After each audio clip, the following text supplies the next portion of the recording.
apartment of Dorian Daly. I stepped back in horror. Not since the days as a field surgeon from the Second Army had I seen a body in such an abused state. That was war. This was a 16-year-old girl. Someone bound this girl, cut off her fingers, strangled her, likely to the point of unconsciousness, several times, burnt her skin with a brand. Do you think this girl was tortured?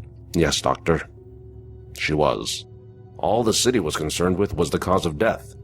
None of these other details mattered. I definitely need to talk to this sergeant. I can help with that. Did she have any effects on her at all? Any possessions? Anything in her pockets? Not really. A plush purse with makeup bag, keys. Not much else. Anyway, I will call the precinct and make sure McGee is there when you arrive. I can also have an orderly arrange a taxicab for you. Yes, please. I spent a few more minutes going over the complete report while Baines arranged my ride to the precinct. When I arrived at the South Precinct, the desk sergeant pointed me to the direction of the office of Captain Thomas, Officer McGee's CO. As I approached, Thomas was waiting for me just outside his office with McGee. Dr. Covington, I'm Captain Thomas. Dr. Baines, the coroner physician, told me that you were coming and why. He turned, indicating the young man behind him. This is Officer McGee. You can use my office. McGee turned and went into the office. I'm sorry about your uncle. Oh, thank you. You knew him? We all did. He was very well respected. This city suffered a great loss when he died. Thomas waited for me to enter the office before shutting the door, leaving me alone with McGee. The kid looked all of 20 years old and scared out of his mind. It wasn't clear to me if I made him nervous or thought that he was just in trouble. How can I help you, Doctor? I'm looking into the Maudlin Millen case that you were on. Yes, sir.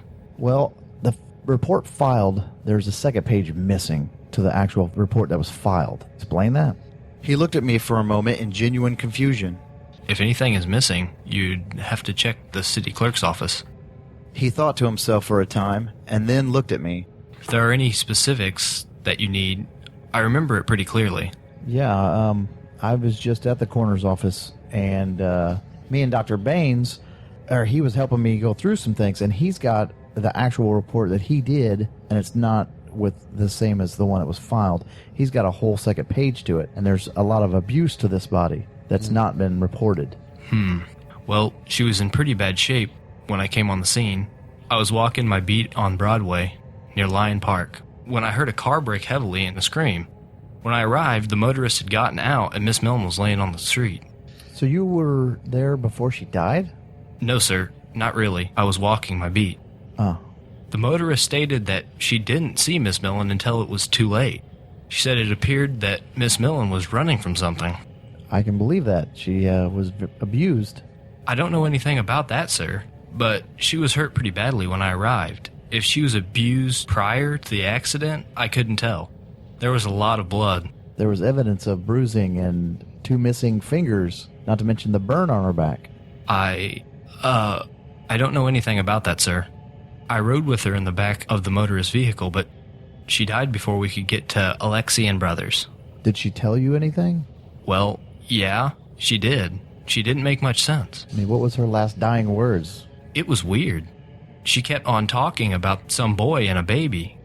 Find the boy and the baby. But she was alone when you found her. Nobody was there trying to help her, nobody. Besides the motorist and myself? No one. Did you look into this boy and baby? No, sir. I was told not to read too much into it. She was likely referring to her beau and her unborn baby. She was pregnant? That's what I was told, sir. I took a statement from the fiancé, Archibald Laclede, who stated that they had a disagreement. She became emotional and ran into traffic. That's very odd. And the report had nothing in it of her being pregnant at all or ever having children? You're talking about the autopsy report? No. I hope that I've been a help, sir. It's left me very confused. I want to call Kenneth Baines up again. Morgue. Kenneth Baines. Speaking. Yeah, this is Dr. Covington again. Oh, yes?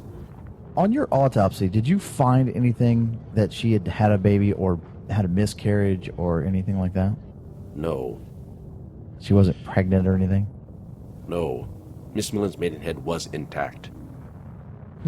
All right. Just more dead ends. Let me know if I can be of any more help. All right, thank you.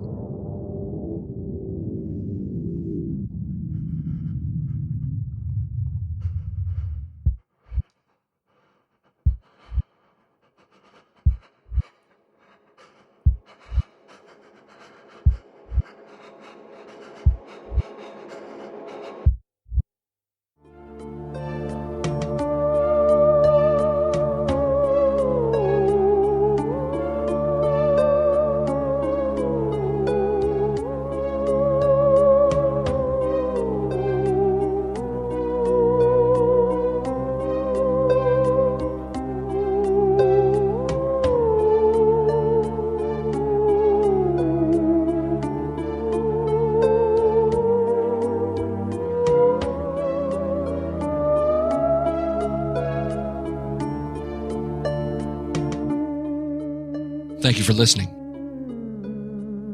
We hope that you have enjoyed this episode of the Stygian Fragment.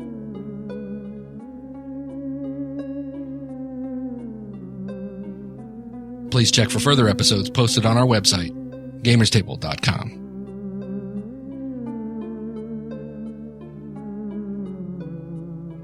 Theme music by Thomas Grillo.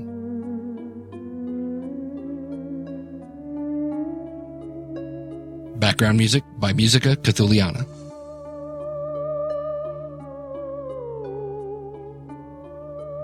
Openly Gamer Theater would like to thank H.P. Lovecraft for giving us Cthulhu.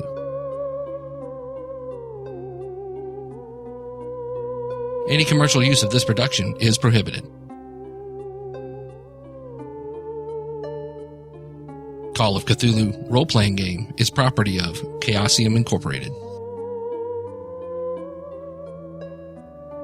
Openly Gamer Theater is trademark property of Side Tangent Productions.